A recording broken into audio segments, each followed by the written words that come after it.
I'm national correspondent Kayla Gaskins in Washington. Staffing shortages continue hitting law enforcement agencies at every level, from small-town police departments to large federal agencies.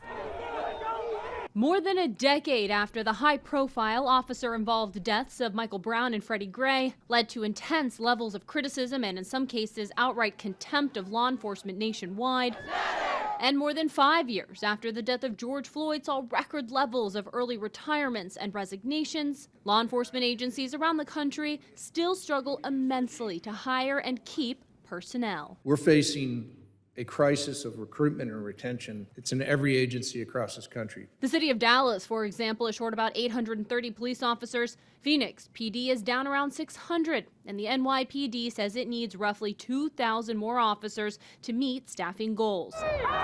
Some see the heavy backlash of the past decade as a necessary reckoning. Others insist the years of negative attention drove many officers out and potential new hires to other career paths. Facing the potential of being fired and even being indicted simply for doing their jobs. And a lot of police officers decided it just wasn't worth it. Sergeant Betsy Smith with the National Police Association says the severity of staffing issues varies by region, and politics plays a role. Where you see a far left mayor or police chief or both, you tend to see recruiting issues. The Minneapolis, Minnesota Police Department is a perfect example of that. They not only haven't they recovered, but it tends to get worse almost 5 years after the death of George Floyd. There are other factors adding to the problem, such as generational shifts in culture.